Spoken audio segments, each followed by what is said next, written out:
News చూస్తున్నాం. ప్రజారోగ్యంపై CM Revanth Reddy ప్రత్యేక దృష్టి సారించారు. వైద్యారోగ్య శాఖలో ఖాళీగా ఉన్న పోస్టుల భర్తీకి రంగం సిద్ధం చేస్తున్నారు.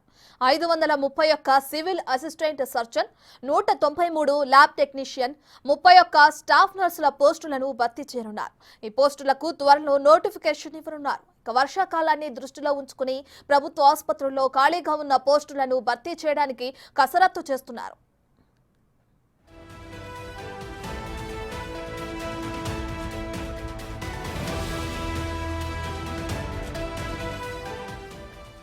ఇదే అంశానికి సంబంధించి మరింత సమాచారాన్ని మా డిప్యూటీ బ్యూరో చీఫ్ సాదిక్ అందిస్తారు. రైట్ సాదిక్, ప్రభుత్వ ఆసుపత్రుల్లో ఖాళీగా ఉన్న పోస్టులను భర్తీ చేయడానికి అటు సీఎం రేవంత్ రెడ్డి ప్రత్యేక దృష్టి సారించడం కూడా మనం చూస్తున్నాం. రైట్, ఇక దీనికి సంబంధించిన డీటెయిల్స్ ఏ విధంగా ఉన్నాయి సాదిక్?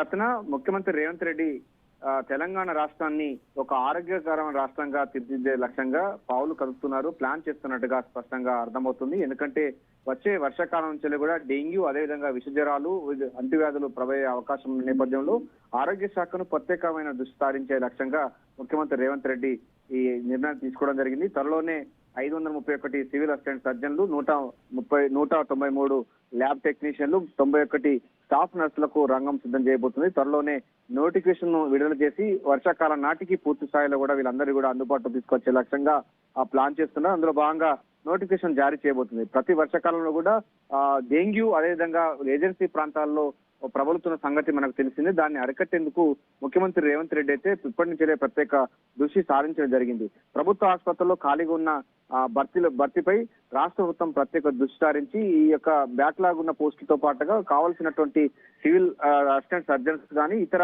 ల్యాబ్ టెక్నీషియన్ కానీ, స్టాఫ్ నర్సులు కూడా రిక్రూట్ చేసుకోవాలని కూడా ప్రభుత్వం భావిస్తుంది. ముఖ్యమంత్రి రేవంత్ రెడ్డి కూడా సివిల్ అసిస్టెంట్ సర్జన్లు, ల్యాబ్ టెక్నీషియన్లు, స్టాఫ్ నర్సులు ఖాళీగా ఉన్న భర్తీని వెంటనే విడుదల చేయాలని కూడా అది రాష్ట్ర వ్యాప్తంగా ప్రాథమిక ఆరోగ్య కేంద్రాలకు సంబంధించినటువంటి వాటిపైన కూడా దృష్టి సారించాలి.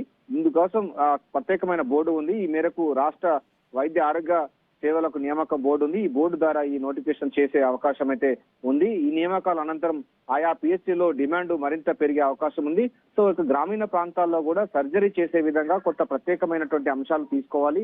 చాలా అంటే పడకలు పెంచే విధంగా ప్రభుత్వ ఆసుపత్రులు, పిఎస్సీ ప్రైమరీ హెల్త్ సెంటర్స్ ను మరింత బలోపేతం చేయాలి. అక్కడ వ్యాధి నిర్ధారణ పరీక్షలు నిర్వహించేందుకు గాను ల్యాబ్ టెక్నీషియన్లు కావాలి. కొన్ని చిన్న సర్జన్లు కూడా ఆ ప్రాంతాల్లో చేయాలని కూడా ముఖ్యమంత్రి రేవంత్ రెడ్డి భావిస్తున్నారు. ఈ నేపథ్యంలోనే ఆరోగ్య తెలంగాణను నిర్మించే లక్ష్యంగా ముఖ్యమంత్రి రేవంత్ రెడ్డి బ్యాక్లాగ్ ఉన్నటువంటి ప్రభుత్వ ఆసుపత్రుల్లో ఉన్నట్టు సిబ్బంది కొరత లేకుండా ఉండే విధంగా ప్లాన్ చేస్తున్నారు. Ratna, vote. Right, thank you Sadiq, thank you for the update.